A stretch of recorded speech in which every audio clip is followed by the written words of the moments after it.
Algérie, France, vers une relance progressive et prudente de la coopération sécuritaire et judiciaire. La relation entre l'Algérie et la France semble entrer dans une nouvelle phase de dialogue progressif, marquée par une volonté affichée de réactiver plusieurs canaux de coopération, notamment dans les domaines sécuritaires et judiciaires.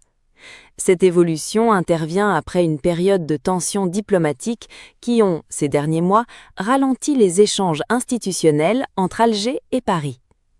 Dans ce contexte, le ministre de l'Intérieur, des collectivités locales et des Transports, Saïd Saïoud, se prépare à effectuer une visite officielle à Paris dans les prochains jours. Cette visite est perçue comme un signal politique important, traduisant une volonté commune de relancer une coopération opérationnelle entre les deux capitales. L'annonce a été faite le samedi 16 mai par son homologue français, Laurent Nunez, dans un interview accordé au journal La Tribune dimanche. Le ministre français a confirmé l'arrivée prochaine de son homologue algérien en France, qualifiant cette étape de signal très positif. Selon lui, cette dynamique montre clairement que les deux pays souhaitent reconstruire progressivement une relation de travail fondée sur l'échange et la coordination. Laurent Nunez a également souligné que cette rencontre s'inscrit dans une continuité diplomatique et technique déjà amorcée depuis plusieurs mois. Il a rappelé sa propre visite à Alger en février dernier, où il avait été reçu dans un climat qu'il qualifie de constructif, à l'invitation de Saïd Saïoud.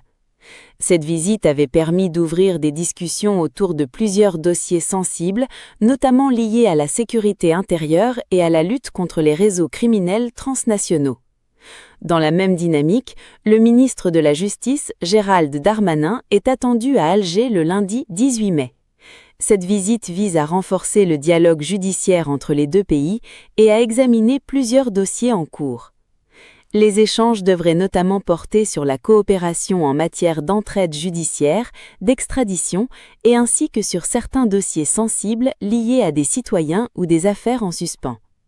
Sur le plan sécuritaire, Laurent Nunez insiste sur la nécessité de reconstruire un mécanisme efficace d'échange d'informations entre les services des deux pays. Il met particulièrement l'accent sur la lutte contre le trafic de stupéfiants, un domaine dans lequel la coopération franco-algérienne est considérée comme stratégique. Selon lui, les réseaux criminels opèrent souvent à l'échelle internationale, ce qui rend indispensable une coordination étroite entre les services de sécurité des deux rives de la Méditerranée. Le ministre français a également rappelé que l'Algérie est un partenaire important dans la région, disposant d'une expérience et d'un savoir-faire reconnus en matière de renseignement et de sécurité. Il estime que le maintien d'un dialogue régulier et structuré avec Alger est une nécessité opérationnelle et non un simple choix politique. Au-delà des aspects techniques, Laurent Nunez a insisté sur la dimension humaine et historique des relations franco-algériennes. Il a rappelé que plusieurs millions de personnes vivent entre les deux pays et sont directement concernées par la qualité des relations bilatérales. Cette réalité, selon lui, impose une approche pragmatique et responsable, loin des tensions politiques passagères.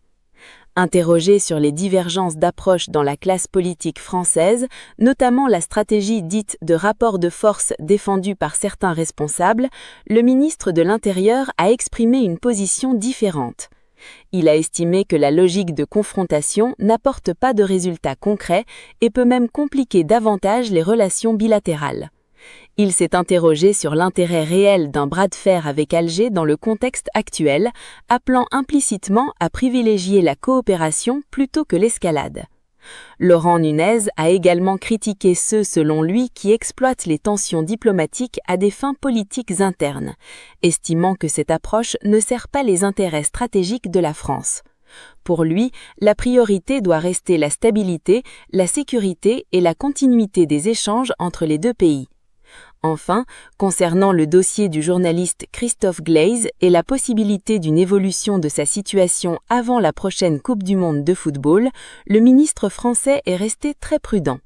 Il a affirmé ne pas disposer d'éléments concrets permettant de se prononcer et a préféré ne pas alimenter de spéculations tout en exprimant un espoir discret quant à une issue favorable. Ainsi, malgré un passé récent marqué par des tensions, les signaux actuels semblent indiquer une volonté partagée de relancer progressivement la coopération franco-algérienne. Elle reste toutefois fragile et dépendra de la capacité des deux parties à maintenir un dialogue constant et équilibré dans les mois à venir.